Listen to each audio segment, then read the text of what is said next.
আজকের এই ঐতিহাসিক বিশ্লেষণের স্বাগত। আজ আমরা সরাসরি ১৩০৩ সালের চিতোর অবরোধের একেবারে রোমাঞ্চকর আর হৃদয়স্পর্শী ঐতিহাসিক ঘটনার গভীরে প্রবেশ করতে চলেছি। আমরা জানব রাজস্থানের অদম্য রাজপুত প্রতিরোধ এবং রানী পদ্মিনীর অমর আত্মত্যাগের কথা। তো চলুন আর দেরি না করে সরাসরি মূল বিষয়ে প্রবেশ করা যাক। প্রথমে প্রেক্ষাপটটা একটু পরিষ্কারভাবে বুঝে নেওয়া যাক। রাজস্থানের বিস্তীর্ণ ধুধু মরুভূমির দিকে তাকালে বেশ বোঝা যায় পরিবেশটা ঠিক কতটা কঠোর আর ক্ষমাহীন। এই রুক্ষ আর দুর্গম প্রান্তর, যেখানে মেবারের রানারা একসময় রাজত্ব করতেন, সেখানকার মানুষদের আত্মনিবেদন আর শৌর্যের ইতিহাসও কিন্তু ঠিক ততটাই সুদৃঢ়। এই রুক্ষ পরিবেশেই জন্ম নিয়েছিল পরম ভক্তি আর আত্মত্যাগের সেই সব অসামান্য কিংবদন্তি, যা শত শত বছর পেরিয়ে আজও মানুষের মনে একেবারে উজ্জ্বল হয়ে আছে। আমাদের আলোচনার প্রথম বিভাগ আদর্শ রাজপুত রানী এবং মেবারের বীরত্ব। মূল ঐতিহাসিক উৎস ঘাঁটলে তৎকালীন সমাজে দুটো ভিন্ন কিন্তু অত্যন্ত শক্তিশালী আদর্শের একটা চমৎকার তুলনা চোখে পড়ে। একদিকে যেমন আছেন ভক্তি সাধিকা মীরাবাই, যিনি ভক্তির পথ অনুসরণ করে বৃন্দাবনের মন্দিরে নারীদের প্রবেশের অধিকার একেবারে সুনিশ্চিত করেছিলেন। আর ঠিক উল্টো দিকে আছেন রানী পদ্মিনী। তার জন্ম সিংহলে হলেও তার জীবনের প্রধান অধ্যায়টা রচিত হয়েছিল এই মেবাড়ি। তিনি পরম কর্তব্যের খাতিরে আত্মত্যাগের পথ বেছে নিয়েছিলেন আর রাজস্থানে ভারতীয় নারীর চূড়ান্ত কর্তব্যবোধকে এক অনন্য উচ্চতায় প্রতিষ্ঠিত করেছিলেন। এই দুটো উদাহরণ সেকালের ভারতীয় সংস্কৃতির গভীরতা আর নারীদের বলিষ্ঠ অবদানের কথা খুব স্পষ্টভাবে আমাদের সামনে তুলে ধরে। তো রানী পদ্মিনী আসলে ঠিক কেমন ছিলেন জানলে অবাক হবেন। তিনি যে কেবল অসামান্যা রূপবতী ছিলেন তা নয়, যার রূপের খ্যাতি একেবারে চতুর্দিকে ছড়িয়ে পড়েছিল, তিনি ছিলেন অত্যন্ত সুশীলা এবং দাতা। বলা হতো যে যা চাইত রানীমা তাকে ঠিক তাই দিতেন।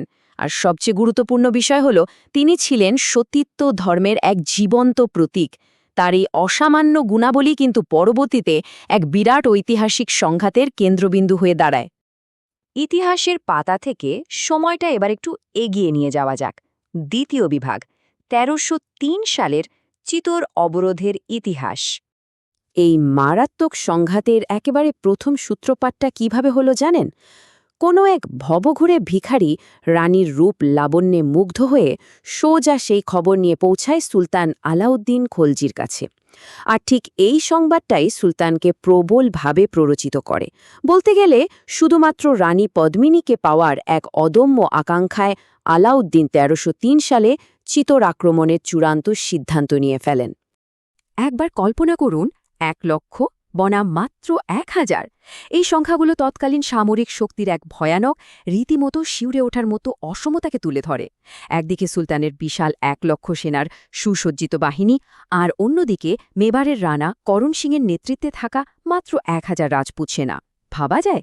কিন্তু এই ভয়ঙ্কর বৈষম্য সত্ত্বেও মাতৃভূমি বাঁচাতে রাজপুতদের একজোট হয়ে রুখে দাঁড়ানোর যে সাহস, তার সামরিক ইতিহাসের একেবারে অনন্য দৃষ্টান্ত। আমরা চলে এসেছি তৃতীয় বিভাগে ৮ মাসের প্রতিরোধ এবং বীরের মতো লড়াই। চিতোর অবরোধের পর্যায়গুলো যদি আমরা ধাপে ধাপে দেখি তাহলে এক অদ্ভুত বীরত্বের গল্প পাই। প্রথম দিকে মুষ্টিমেয় রাজপুতেরা অভাবনীয়ভাবে পাঠান সেনাদের পরাজিত করতে সক্ষম হয়। যখন সরাসরি যুদ্ধে জেতা কোনোভাবেই সম্ভব হচ্ছিল না, তখন আলাউদ্দিন কিন্তু ছলনা আর কপটতার আশ্রয় নেন। চিতোর দুর্গ চারপাশ থেকে এমনভাবে অবরোধ করা হয় যে দীর্ঘ ৮ মাসের জন্য বাইরের সমস্ত রসদ সরবরাহ একেবারে সম্পূর্ণ বন্ধ হয়ে যায়। কিন্তু তা সত্ত্বেও রাজপুতেরা বীরের মতো নিজেদের লড়াই চালিয়ে যায়। শেষ পর্যন্ত আলাউদ্দিনের সেনারা তীরন্দাজ আর পাথর ছোড়ার কামানের ব্যবহার করে দুর্গ ভেদ করতে সক্ষম হয় এবং রাজপুতেরা বীরগতি প্রাপ্ত হন। সংখ্যায় এত কম হওয়ার সত্ত্বেও রাজপুতদের রণকৌশল আর মনোবল কিন্তু শেষ মুহূর্ত পর্যন্ত একেবারে অটুট ছিল। ইতিহাসের এক অত্যন্ত ভারাক্রান্ত অধ্যায়ে এবার আমরা প্রবেশ করব। চতুর্থ বিভাগ জহর প্রথা এবং অমর আত্মত্যাগ। এই জহরব্রত আসলে কি ছিল? এটি হলো এক বিশাল অগ্নিকুণ্ডে গণ আত্মহতির এক ঐতিহাসিক এবং পবিত্র শপথ। বিজয়ী আক্রমণকারী সেনাদলের হাত থেকে নিজেদের সম্মান আর সতীত্ব রক্ষা করার জন্য রাজপুত নারীরা স্বেচ্ছায় এই চরম আত্মত্যাগের পথ বেছে নিতেন। তৎকালীন সমাজের মর্যাদা রক্ষার জন্য চরম ত্যাগের এই অকল্পনীয় মানসিকতা সত্যি অবাক করার মতো। ঐতিহাসিক নথি অনুযায়ী এই ব্রতের ধাপগুলো ছিল অত্যন্ত ভাবগম্ভীর আর রীতিমতো গায়ে কাটা দেওয়ার মতো। প্রথমে একটি বিশাল অগ্নিকুণ্ড প্রজ্বলন করা হতো। এরপর রাজপুত নারীরা নিজেদেরকে ঘি আর তেল দিয়ে অভিষিক্ত করতেন। আর সবশেষে কি হতো জানেন? রানী পদ্মিনীকে অনুসরণ করে তারা একে একে সেই প্রজ্বলিত অগ্নিতে ঝাঁপ দিতেন। এটা কিন্তু শুধু একটা মৃত্যু ছিল না, এটা ছিল এক পরম নিষ্ঠা এবং আত্মসম্মান রক্ষায় চূড়ান্ত নিদর্শন, যা আজও অত্যন্ত শ্রদ্ধার সাথে স্মরণ করা হয়। 12,000, একবার ভাবুন, মোট 12,000 রাজপুত রমণী ঠিক এভাবেই আত্মদাহ করে জহর ব্রত অনুষ্ঠান সম্পন্ন করেছিলেন, যা যে কারোর মনে শিহরণ জাগাতে বাধ্য। এই অকল্পনীয় আত্মত্যাগের দৃশ্য স্বয়ং আলাউদ্দিন খলজিকেও পুরোপুরি হতবাক করে দিয়েছিল। তিনি আসলে যে উদ্দেশ্যে এই যুদ্ধ শুরু করেছিলেন তা একেবারে অসম্পূর্ণই রয়ে যায়। কারণ দুর্গ জয় করা সত্ত্বেও আলাউদ্দিন কোনো দিনই রানী পদ্মিনীর মুখ পর্যন্ত দেখতে পাননি। এই 12,000 নারীর আত্মত্যাগ বিশ্বের ইতিহাসে তাদেরকে আক্ষরিক অর্থেই অমর করে রেখেছে। এবার আমাদের পঞ্চম এবং একেবারে শেষ বিভাগ, আধুনিক সিনেমার বিতর্ক ও ইতিহাস বিকৃতি। ঐতিহাসিক পরিণতি আর আধুনিক সিনেমায় এই ঘটনার চিত্রায়নের মধ্যে একটা মস্ত বড় পার্থক্য আমাদের মূল উৎসে অত্যন্ত কড়াভাবে সমালোচনা করা হয়েছে। একটু খেয়াল করলেই দেখা যায়, একদিকে যেমন সে সময় মেবারে ব্যাপক লুটপাট চালানো হয় এবং আক্রমণকারীরা একের পর এক মন্দির ভেঙে গুড়িয়ে দেয়, ঠিক অন্যদিকে এই ঐতিহাসিক ঘটনাকে কেন্দ্র করে আধুনিক সিনেমা বানানোর সময় প্রযোজকদের বিরুদ্ধে শুধুমাত্র টাকা উপার্জনের জন্য উদ্দেশ্যপ্রণোদিতভাবে ইতিহাস বিকৃত করার এক গুরুতর অভিযোগ তোলা হয়েছে। উৎস বলছে যে এই ধরনের বিকৃতি আসলে ভারতীয় নারীজাতির এবং রাজপুত রানীদের সতীত্ব ধর্মের চূড়ান্ত অপমান। আমরা অবশ্য এখানে কোনো পক্ষ নিচ্ছি না, কেবল মূল লেখায় যেভাবে আধুনিক বিনোদন জগতের সমালোচনা করা হয়েছে ঠিক সেটাই একেবারে নিরপেক্ষভাবে তুলে ধরছি।